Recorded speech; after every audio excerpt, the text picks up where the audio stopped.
Usawei Yukunu.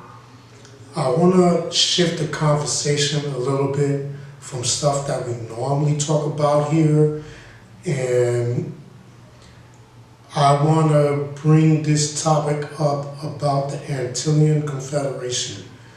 Now, this is something that I just recently became aware about, and I wished I learned about these things a lot sooner.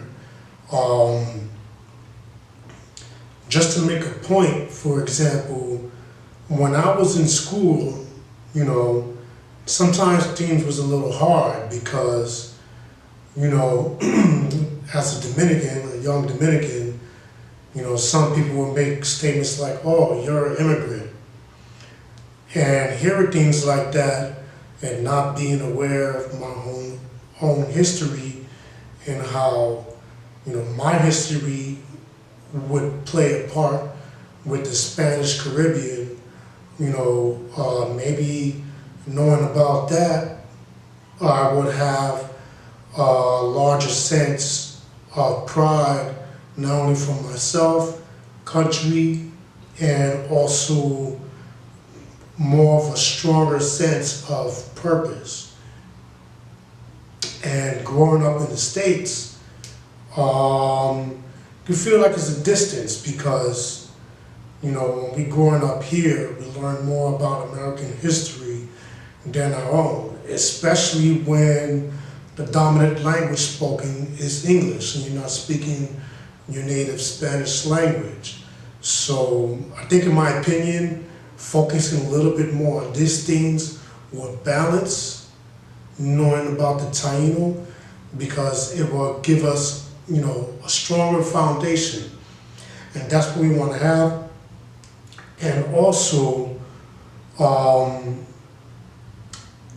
when we look through this, it's going to help us to see why things are so relevant, the things that people do in the Taíno community today. So this is the topic. The Antillean Confederation and the independence movement in the Greater Antilles. So this is pretty much a short summary from Wikipedia and other sources, so that way we can start a conversation and something to talk about besides being Taíno descendants. Because there are some things here that is important for us, that is equally important for us to know, besides being Taíno descendants. And this is the point that I would like to make in this video today.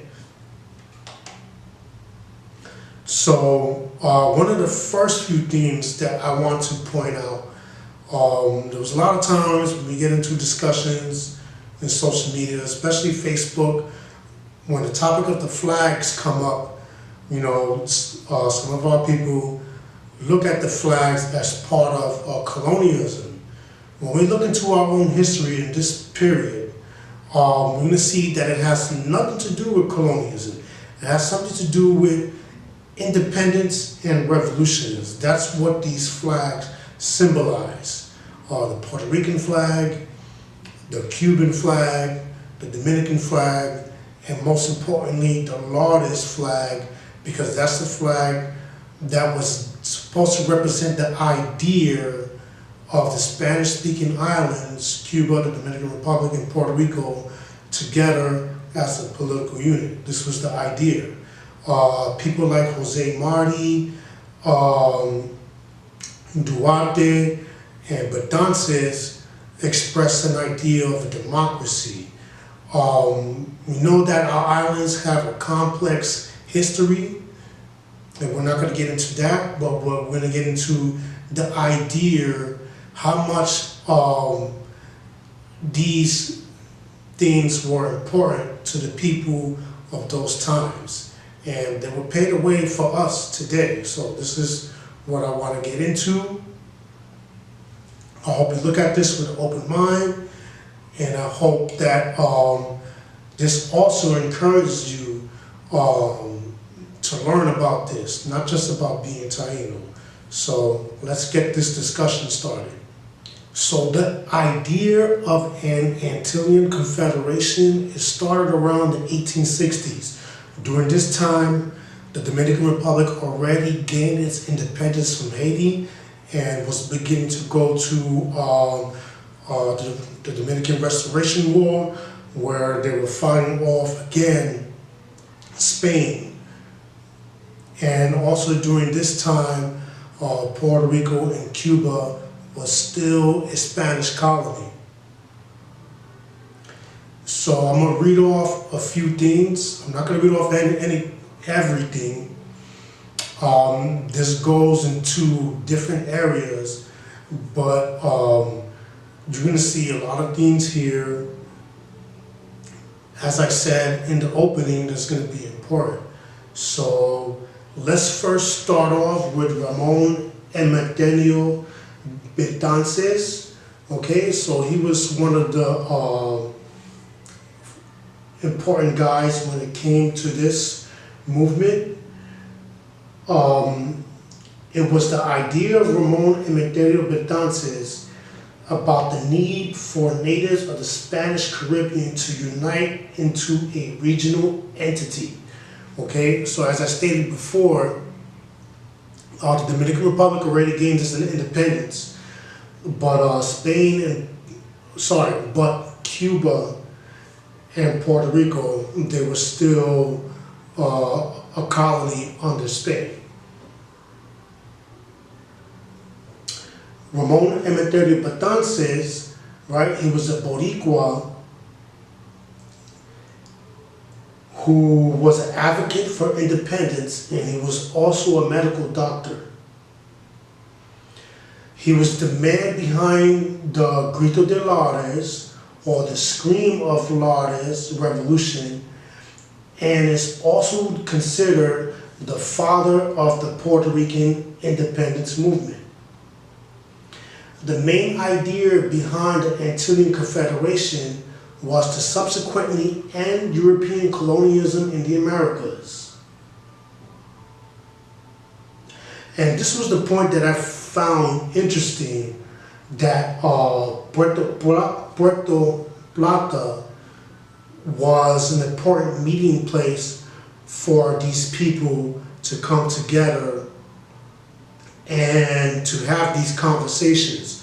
So as I was reading about this, I found that pretty interesting. So supporters of these ideas were Eugenio María de Hostos, Gregorio Luperón, the hero of the Dominican Restoration War, Jose Martí, often referred as to the apostle of Cuban independence, Antonio Maceo, Jose de Diego, and Maximo Gomez. Maximo Gomez, a Dominican native, was an active player for the cause of Cuban independence as well as that of the rest of the Antilles. The Laudes revolutionary flag was then proposed to be the representation for the Antillean Confederation. So the idea of this was not that there would be one organizing country like the United States, but they will be together as allies. Okay? Meaning that the states will maintain their own independence while having an economical union.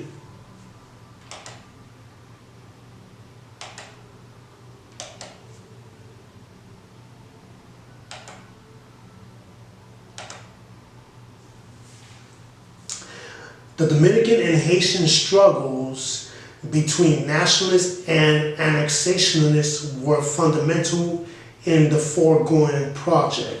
So one of the things that that the people that were influential in this, they didn't want, was giving up their sovereignty to another country, whether it be either Spain or the United States. So that's something that they didn't want to happen.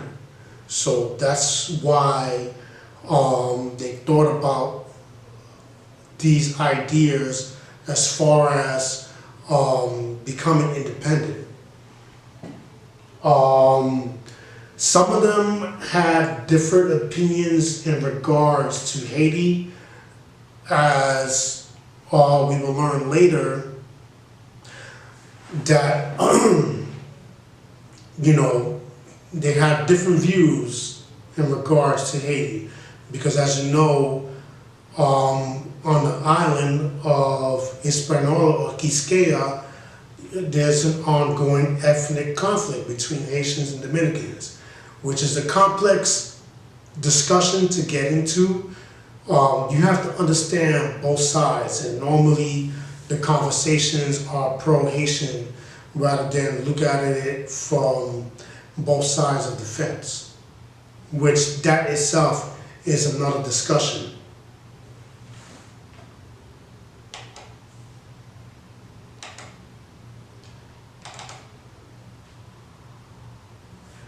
So Cuba, the Dominican Republic, and Puerto Rico felt a common bond in their resistance to Spain. Their political evolution was of course different. The leading spirits, Hostos, Betances, Martí, Durate, and Luperón, dreamed of a confederation that would bind them together. The Spanish-speaking islands, especially Cuba, moved into the limelight, and more than any others kept alive the anti-colonial ideology. So it was pretty much the idea that they didn't want it to be a colony, they wanted to be independent. And this was well after the early colonial period, right? So by this time, the people had already admixed and became a new hybrid people, okay, which would be Cubans, Dominicans, and Puerto Ricans. Next, let's get a little deeper into what these flags represent. I feel, in my opinion, you don't have to agree with me on this, learning what these flags represent would make us more prouder as Taíno descendants, because it would show that we are following a long line of activism since the beginning of the independence movement. And I'm going to cite a few more themes. For one, Hostos. He was another influential figure, and he wrote some pretty good things. It's something that I would like to get into more later on in these discussions. A political novel written by Hostos in 1863 entitled La Peregrinación de Bayonne, Hostos presents the story of three characters: Bayonne, Marin, Guarionex, who symbolize respectively the islands of Puerto Rico, Santo Domingo, and Cuba. From the novel, it's clear that Hostos references to Hispaniola,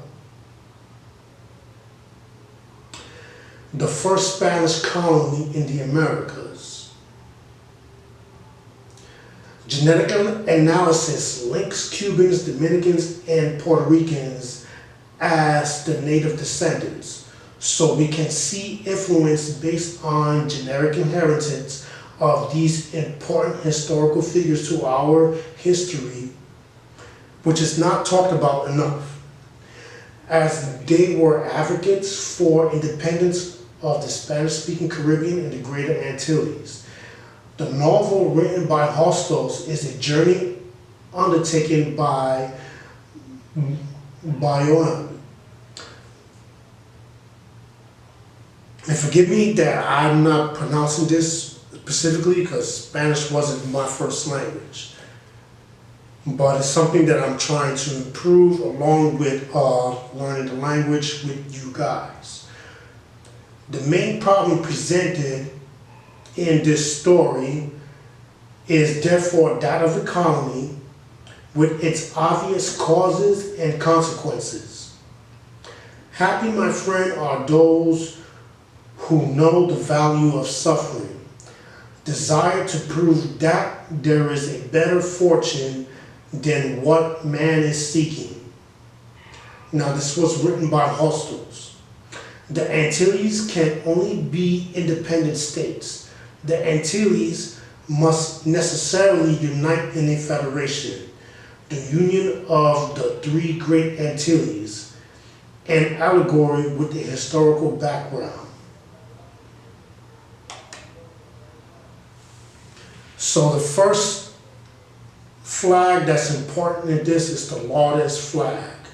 And this one was fundamental in the idea of the islands of the Spanish-speaking Caribbean confederating together to form the Antillean Confederation. It was the symbol of the independence movement. Originally, it was used to represent the island of Puerto Rico and its struggle to gain its emancipation from Spain. The flag is now used by those who believe in the idea of independence to free the island from occupation of the United States. Now, some people will gravitate towards statehood, but again, that leads off into another discussion. The origin of the Laudes flag can be traced back to the days of the Spanish revolt in 1868, known as the Grito de Laudes, or the Scream of Laudes. The flag is derived from the flag of the Dominican Republic of 1844 through 1849, reflecting the revolutionary leaders' dream to eventually join with the Dominican Republic and Cuba into one nation. It was intended to be used as a symbol of independence.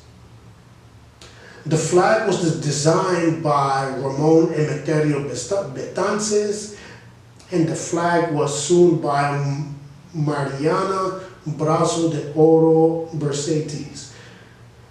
The flag of Laudes was first presented in September 23rd of 1868 when it was known as El Grito de Laudes, which was the first major revolt to attempt to free Puerto Rico when it was occupied by Spain. The flag has a white cross in the center, the two lower corners red, the upper blue, and a white star on the upper left. It was named after the town of Laudes in Puerto Rico. It's worth noting that none of these flags symbolizes colonialism under Spain nor under the United States.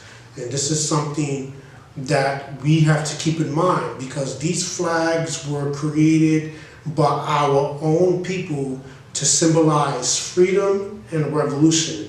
So we should not be ashamed of these flags at all. We should be proud of them, along with being proud of our Taíno descendancy. The flag of Cuba, designed in 1849 and later officially adopted in May 20th of 1902, it was designed by Miguel Duebe Tolón alongside Narciso Lopez. Miguel Duebe Tolón's wife, Emilia Duebe Tolón, sued the first Cuban flag. It is currently a flag of a socialist country that does not have communist symbolism. Now, we're not going to get into that, because again, that goes into other areas, but we're mainly going to talk about why these themes were important to these people that wanted independence.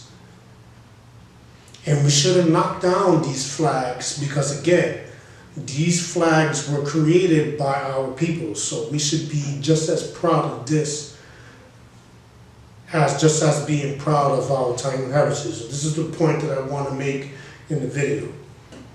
The flag was created to represent an independent Cuba.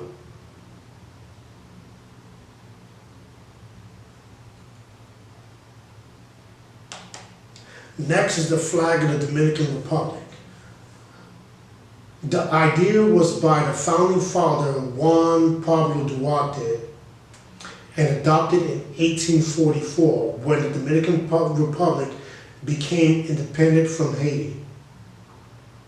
Juan Pablo Durate was a writer, activist, poet, military leader, and liberal politician who was one of the founding fathers of the Dominican Republic.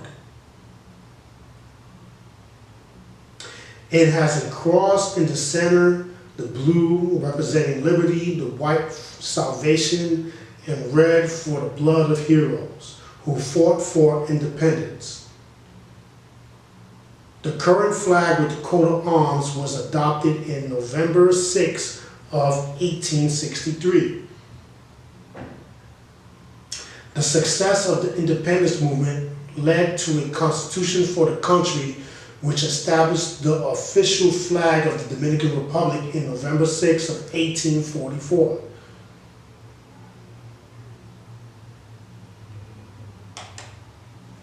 Now let's talk about the flag of Puerto Rico. Now the current flag of Puerto Rico, I just wanted to point out, with the dark blue triangle, is supposed to represent Puerto Rico being a colony or commonwealth of the United States.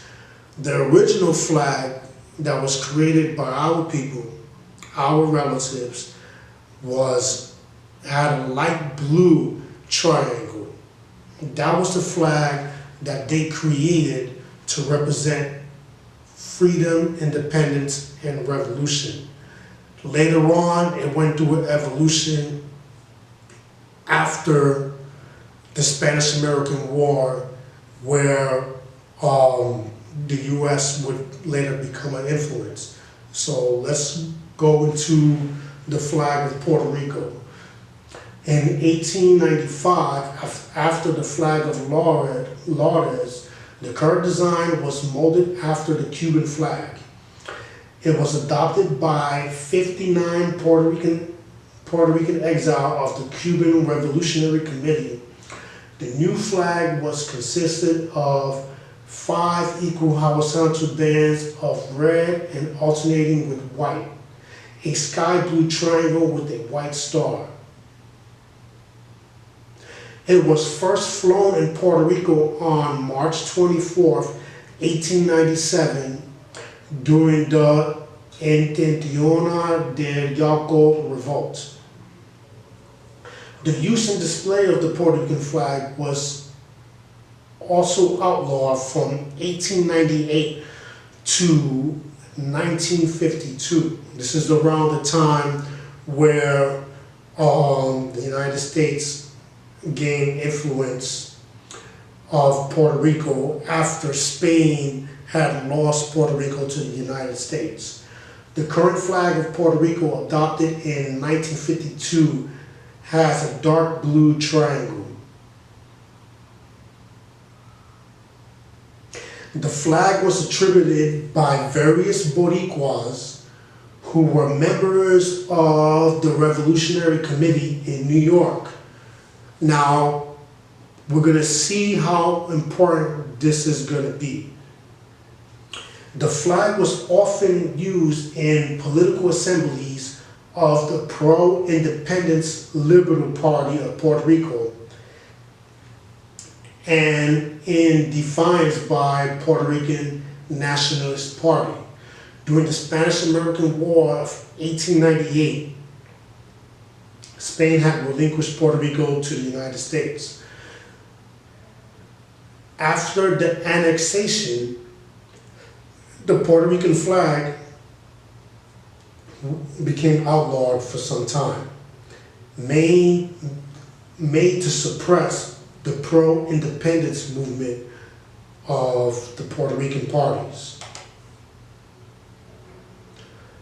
So now this is another part that we're going to get into, and we're going to see, when we look at this, in my opinion, we're going to see why today activism is important, because these people, as they came together, they planted the seeds for things that we would participate in today, like Taíno awards and all that stuff.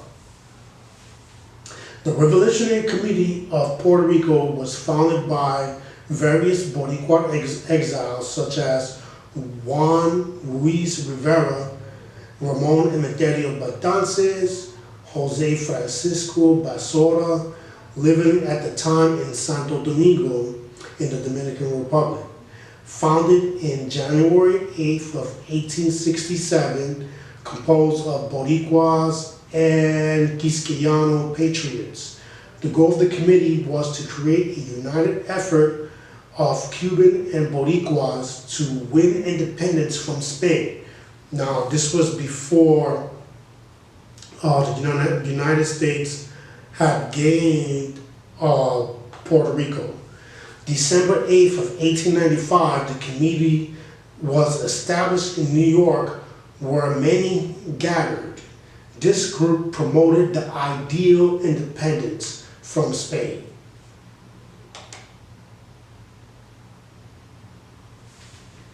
The Puerto Rican independence movement had been around since the Spanish colonial rule.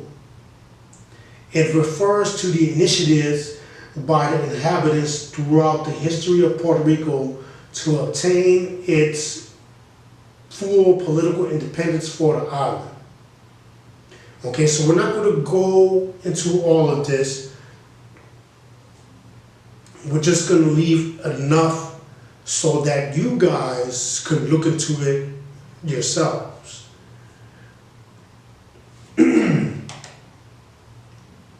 Some examples of revolts in the independence movement in Puerto Rico: the rebellion of 1511, led by Agügeybana II,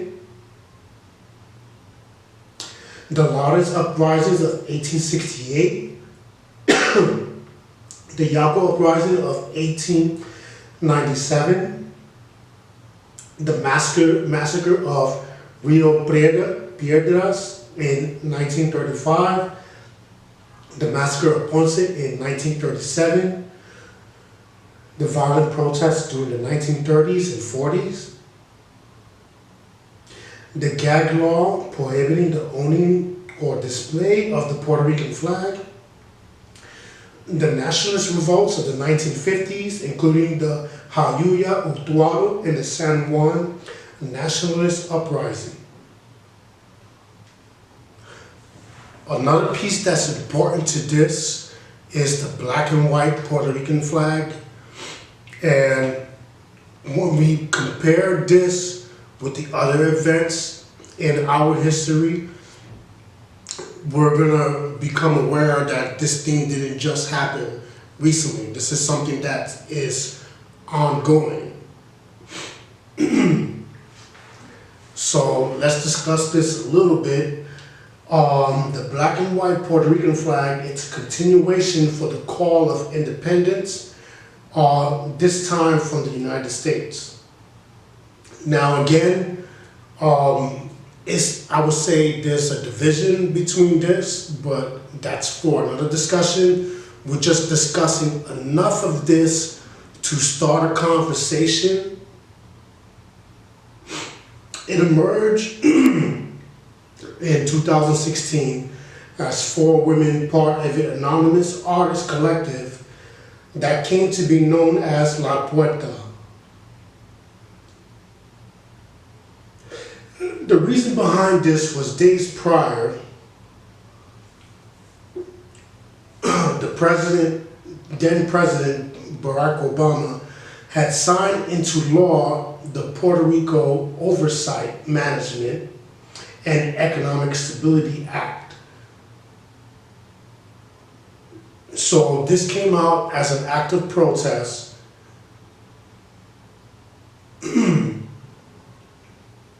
and so we're not going to get into all of this because this is a complex conversation. So this is just want to get into enough. Just want to get into enough so that we can have something to talk about besides Taíno, because in my opinion, I feel like this topic is equally important. So to close out, the idea for an Antillean Confederation as a political unit would have brought together Cuba, the Dominican Republic, and Puerto Rico under one shared governance. The idea for an Antillean Confederation came into light in 1863. In 1895, Hostos wrote a letter to Luperón from Chile sharing his political views for this idea. First liberate the Dominican Republic, and then make Puerto Rico and Cuba independent. Second, fighting the annexationist influence, which would eventually lead to propagating the idea for this Antillean Confederation.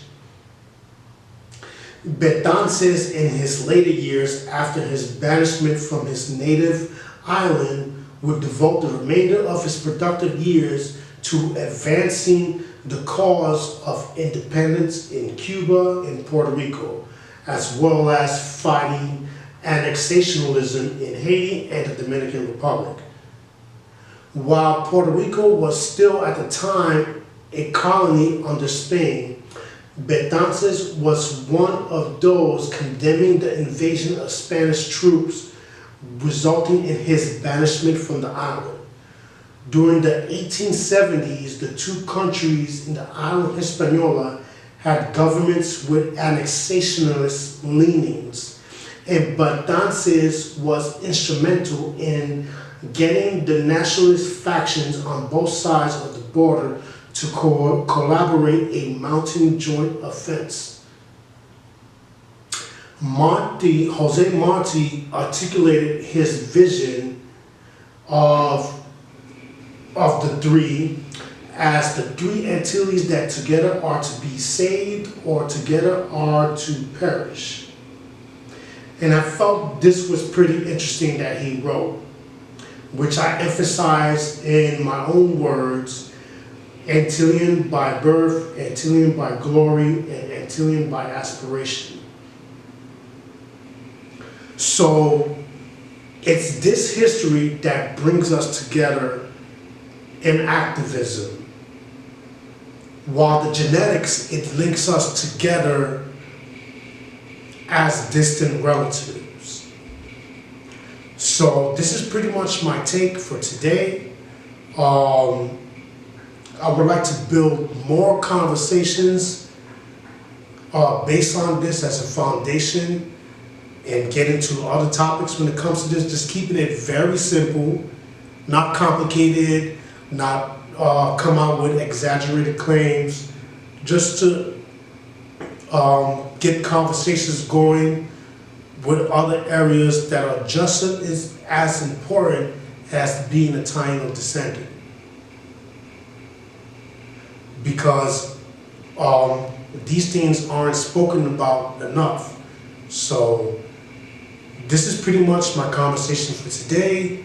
I hope that you take the initiative to look into these things yourselves, and this is all that I have for you guys today. So to the next build, Agügeybana, and until next time. Peace. Taíno D.